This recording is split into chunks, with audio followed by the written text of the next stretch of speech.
Jatango moya tuse ye wabera wenjaulo Tatango moya tuse ye wabera wenjaulo moya tuse. Yes, hallelujah, hallelujah. Aboluganda mukama yebazibwe. Nsanyusa obalaba ku mumbejja wa Yesu. Lift up your faith altar. Mwasuze mutya era mwasibye mutya buli munakaddeke ujjale amanya n'eddoboozi yenza omumbejja wa Yesu NKSM ku lw'obuweereza mumbejja wa Yesu. Lift up your faith altar. Abapya bakatwegettako tusanyusa obalaba muwulire eddeebi wano ku mumbejja wa Yesu. Lift up your faith altar. Laba obubaka bw'osanzeeko, likinga, commentinga, oluvannyuma osubscribinge mukwano teweerabirako na ku notification bell ofuuke mutuuze mu kifo mwe tuli mu linnya lya Yesu Kristo omwana wa Katonda omulamu. Weewaawo era tukkiriza Mukama tutagenda tuleka kyekimu. Olunaku olwaleero mumbaaniriza nate mu Bible reading yaffe mu mpya eyakatwegattako tubeerako ne Bible reading buli lwa mukaaga n'olwokubiri, so twegatteko mu linnya lya Yesu Kristo. Olunaku olwaleero tutandise ekitabo kyaffe ekya 2 Samuel. So ababadde beebuuza ebikadde bye twasookerako okuva ku lubereberye mwebiri eyo emabega muntwegatteko mu linnya lya Yesu Kristo. Katukowola omwoyo wa Mukama. Omwoyo wa Mukama Taata tukwaniriza omulungi. Jangu otwale ofuzi mu Bible reading yaffe. Muffe temuli magezi era temuli kutegeera, netusaasira otusonyiwe otunaze n'omusaayi gwo. Wonna twandibadde tutambulira mu kibi otunaze n'omusaayi gwo mu linnya lya Yesu Kristo omwana wa Katonda omulamu. Leka Bible reading yeno gye tugenda okusoma era tuyigemu okubikkulirwa okw'amaanyi okuva gy'oli mu linnya lya Yesu Kristo omwana wa Katonda omulamu.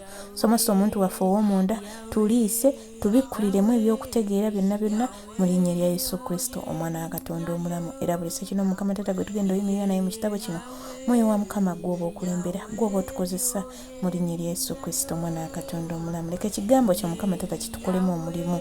Leka tufuuke ab'ensonga, leka tufuuke abo ab'amaanyi mu linnya lya Yesu Kristo omwana wa Katonda omulamu. Ekitabo kyaffe kino tukiwonga wansi w'endagaano y'omusaayi gwa Yesu, na buli sekino agenda okirabako, agenda okiwulirako, kimuwe omukisa mu linnya lya Yesu Kristo Mukama waffe. Mwoyo wa Mukama Taata kulembera. Essula ey'okusatu. Awo ne wabangawo obulwa bungi eri ennyumba ya Sawulo n'ennyumba ya Dawudi. Dawudi ne yeeyongerayongeranga okuba n'amaanyi, n'ennyumba ya Sawulo ne yeeyongerayongeranga okuba ennafu.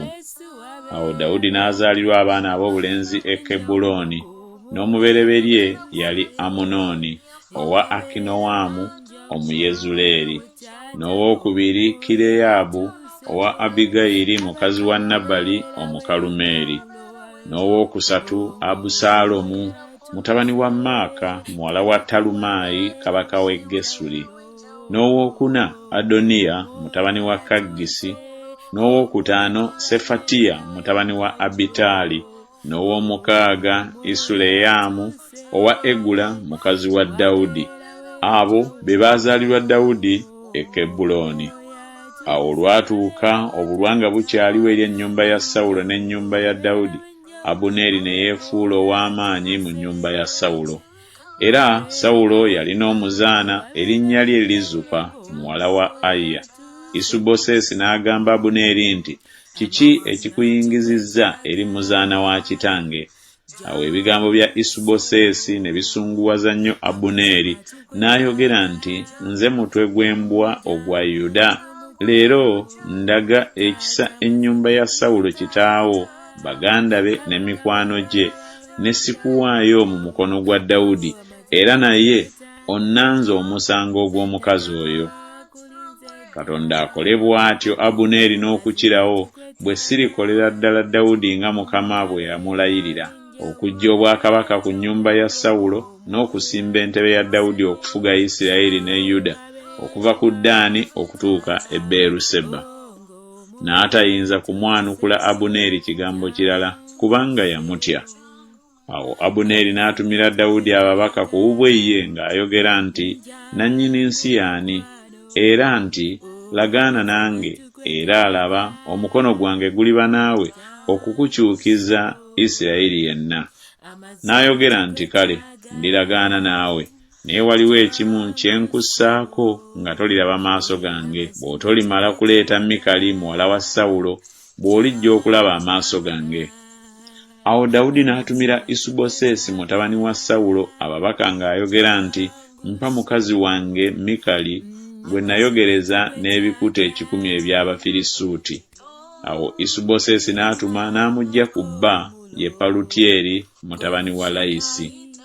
Bba n'agenda naye ng'agenda ng'akaaba n'amugoberera e Bakulimu.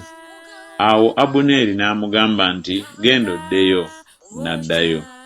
Awo Abuneeri n'ateesa n'abakadde ba Isirayiri ng'ayogera nti, mu biro eby'edda mwayagala Dawudi okuba kabaka wammwe. Kale nno kaakano mukikole, kubanga Mukama yayogera ku Dawudi nti, mu mukono gw'omuddu wange Dawudi bwe ndirokola abantu bange Isirayiri mu mukono gw'Abafirisuuti ne mu mukono gw'abalabe baabwe bonna.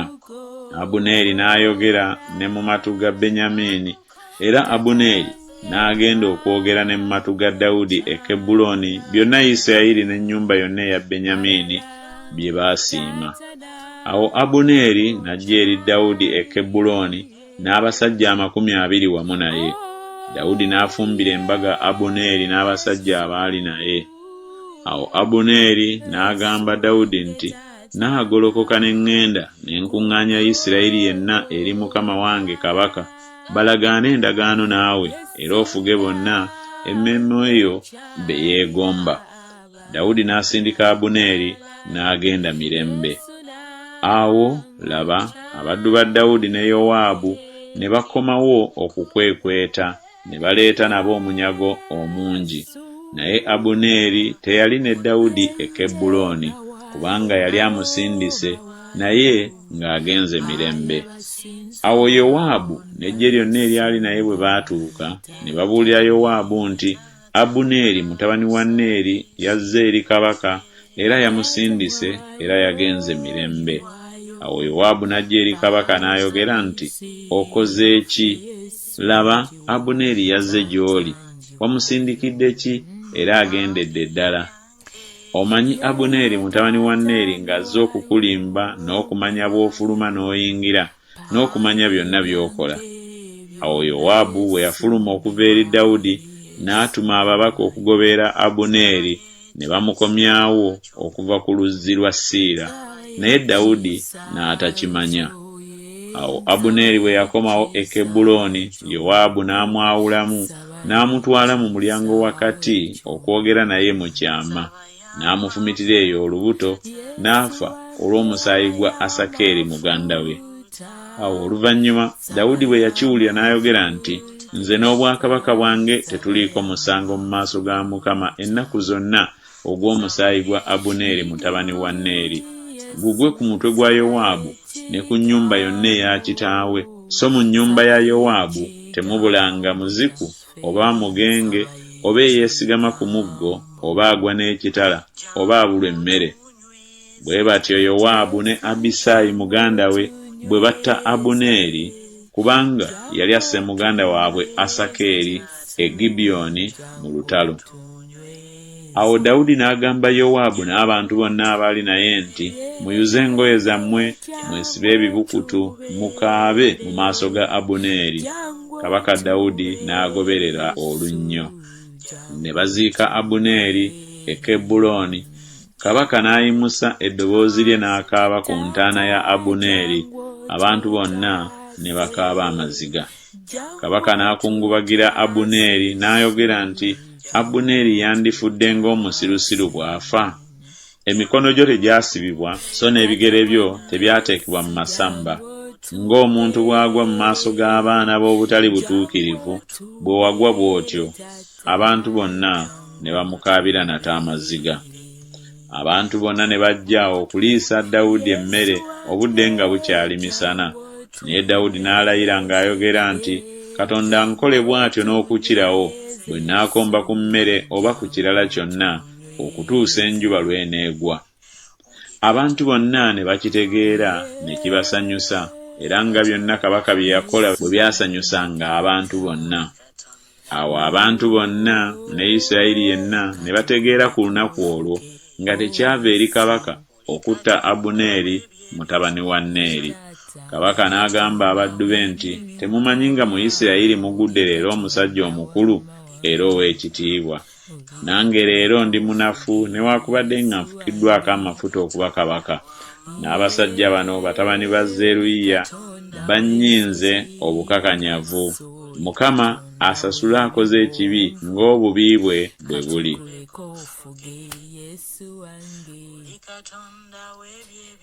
Essula ey'okuna.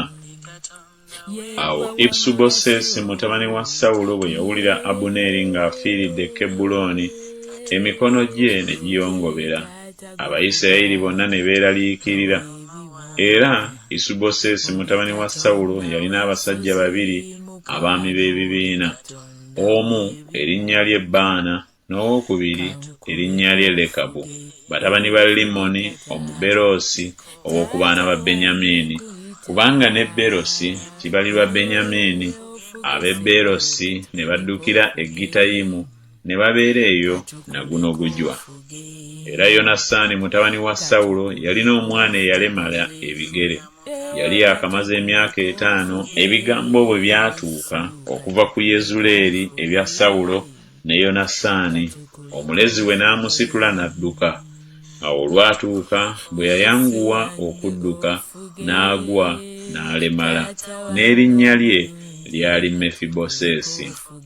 Awo batabani ba Limoni Omuberoosi, Lekabu ne Baana ne bagenda ne batuuka mu nnyumba ya Isubosesi omusana nga gukazizza, bwe yali ng'awummudde mu ttuntu.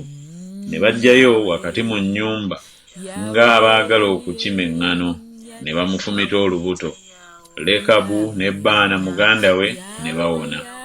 Awo bwe baatuuka mu nnyumba ng'agalamidde ku kitanda kye mu nju ye, ne bamufumita ne bamutta, ne bamusalako omutwe, ne batwala omutwe gwe, ne batambula mu kkubo erya Alaba ne bakeesa obudde. Ne bamuleetera Dawudi omutwe gwa Isubosesi e Kebbulooni. Ne bagamba kabaka nti, laba omutwe gwa Isubosesi mutabani wa Sawulo omulabe wo eyanoonya obulamu bwo. Era Mukama awalanye eggwanga lya mukama wange kabaka leero ku Sawulo ne ku zadde lye. Awo Dawudi n'addamu Lekabu ne Baana muganda we, batabani ba Limoni Omuberoosi, n'abagamba nti, Mukama nga bw'ali omulamu, eyanunula emmeeme yange mu kulaba ennaku kwonna, omuntu bwe yambuulira nti laba Sawulo afudde ng'alowooza okuleeta ebigambo ebirungi, awo ne mukwata ne muttira e Zikulaagi, y'empeera gye namuwa olw'ebigambo bye. Kale abantu ababi nga battidde omuntu omutuukirivu mu nnyumba ye ku kitanda kye, sirisinga nnyo kaakano kuvunaana musaayi gwe mu mukono gwammwe ne mbajja ku nsi? Awo Dawudi n'abalagira abalenzi be, ne babatta, ne babasalako engalo n'ebigere, ne babiwanika ku mabbali g'ekidiba e Kebbulooni. Naye ne batwala omutwe gwa Isubosesi ne baguziika mu ntaana ya Abuneeri e Kebbulooni. Essula ey'okutaano. Awo ebika byonna ebya Isirayiri ne bajja eri Dawudi e Kebbulooni, ne boogera nti, laba, tuli magumbago era mubiri gwo. Mu biro eby'edda Sawulo nga ye kabaka waffe, gwe wafulumya n'oyingiza Isirayiri. Mukama n'akugamba nti, gwe olirunda abantu bange Isirayiri, era gwe oliba mukulu wa Isirayiri. Awo abakadde bonna aba Isirayiri ne bajja eri kabaka e Kebbulooni. Kabaka Dawudi n'alagaanira nabo endagaano e Kebbulooni mu maaso ga Mukama. Ne bamufukako Dawudi amafuta okuba kabaka wa Isirayiri. Dawudi yali akamaze emyaka 3 bwe yatanula okufuga, n'afugira emyaka 4. Yafugira Yuda e Kebbulooni emyaka 7 ko emyezi 6, ne mu Yerusaalemi yafugira Isirayiri yenna ne Yuda emyaka 33. Awo kabaka n'abasajja be ne bagenda e Yerusaalemi okulwana n'Abayebusi abaatuula mu nsi, abagamba Dawudi nti, bw'otolimalawo bazibe b'amaaso n'abawenyera, toliyingira muno, nga balowooza nti Dawudi tayinza kuyingira muno. Era naye Dawudi n'amenya ekigo ky'e Sayuuni, ekyo kye kibuga kya Dawudi. Dawudi n'ayogera ku lunaku olwo nti buli anatta Abayebusi ayambuka awali olusalosalo ate abazibe b'amaaso n'abawenyera emmeeme ya Dawudi beekyawa. Kyebaava boogera nti waliwo abazibe b'amaaso n'abawenyera tayinza kuyingira mu nnyumba. Dawudi n'abeera mu kigo n'akiyita ekibuga kya Dawudi. Era Dawudi yazimba okwetooloola okuva e Miiro n'okuzza munda. Awo Dawudi ne yeeyongerayongeranga okuba omukulu kubanga Mukama Katonda ow'eggye yali naye. Awo Kiramu kabaka w'e Ttuulo n'atumira Dawudi ababaka n'emivule n'ababazzi n'abazimbi b'amayinja ne bazimbira Dawudi ennyumba. Awo Dawudi n'ategeera nga Mukama amunywezezza okuba kabaka wa Isirayiri era ng'agulumizizza obwakabaka bwe ku lw'abantu be Isirayiri. Awo Dawudi ne yeeyongera okuwasa abazaana n'abakazi ng'abajja mu Yerusaalemi ng'amaze okuva e Kebbulooni. Dawudi n'azaalirwa nate abaana ab'obulenzi n'ab'obuwala. Era gano ge mannya gaabo abaamuzaalirwa mu Yerusaalemi: Sammuwa, ne Sobabu, ne Nasani, ne Sulemaani, ne Ibali, ne Iriswa, ne Nefegi, ne Yafiya, ne Erisaama, ne Eriyada, ne Erifereti. Awo Abafirisuuti bwe baawulira nga bamaze okumufukako Dawudi amafuta okuba kabaka wa Isirayiri, Abafirisuuti bonna ne bambuka okunoonya Dawudi. Dawudi n'akiwulira n'aserengeta mu mpuku. Awo Abafirisuuti baali bazze ne bayanjaala mu kiwonvu Lefayimu. Awo Dawudi n'abuuza Mukama nti, nyambuka eri Abafirisuuti onoobagabula mu mukono gwange? Mukama n'agamba Dawudi nti, yambuka, kubanga siireme kugabula Abafirisuuti mu mukono gwo. Dawudi n'ajja e Baaluperazimu. Dawudi n'abakubira eyo n'ayogera nti, Mukama amenya abalabe bange ng'amazzi bwe gamenya. Kyeyava atuuma ekifo ekyo erinnya lyakyo Baalupera. Ne baleka eyo ebifaananyi byabwe, Dawudi n'abasajja be ne babitwala. Awo Abafirisuuti ne beeyongera okwambuka olwokubiri ne bayanjaala mu kiwonvu Lefayimu. Awo Dawudi bwe yabuuza Mukama n'ayogera nti, toyambuka, weetoolole ennyuma waabwe obafulume mu maaso g'emitugunda. Awo olunaatuuka bw'onoowulira eddoboozi ery'okutambula ku masanso g'emitugunda n'olyoka ogolokoka, kubanga awo Mukama ng'akukulembedde okukuba eggye ly'Abafirisuuti. Awo Dawudi n'akola bw'atyo nga Mukama bwe yamulagira, n'atta Abafirisuuti okuva e Geba okutuusa lwe yatuuka e Gezeri. Yes, haleluya, haleluya. Abooluganda Mukama yeebazibwe. Bakulisaayo nnyo mu Bible reading yaffe. Mwebale kunneegattako, mwebale kunjagala, mwebale kuyayanira Mukama Katonda. Mwenna abanneegasseeko mbaagaliza olunaku olulungi mu linnya lya Yesu Kristo, n'abagenda otwegattako mwenna. Ekitabo kyaffe tukiwanga wansi w'endagaano y'omusaayi gwa Yesu, tukikowoolera omuliro gw'eggulu okukyetoolola. Leka Mukama Katonda tutambule nga bajjajjaffe baatambulanga, so singa ffe be twagala wabula nga bw'oyagala. Leka tulungamizibwe Omwoyo Omutukuvu mu linnya lya Yesu Kristo, Omwana wa Katonda omulamu. Mwoyo wa Mukama fuga mu kigambo kyaffe, leka kitukolemu omulimu mu linnya lya Yesu Kristo, Omwana wa Katonda omulamu. Sigadde nze omumbejja wa Yesu enikeseemu ku obuweereza. Omumbejja wa Yesu, lift up your faith altar. Ompya yakategettako nsaba n'obuwambeefu, likinga, commentinga, subscribinga, sharingira ku gw'oyina. Nawe omukadde wa buli lunaku sharinga, kalema sharinga okiba kikoze bulungi. Shalom, shalom, shalom. Ndawe ebiwonvu kankuleko ofuge tata wange nkuyita ofuge sebo katukuleko ofuge mu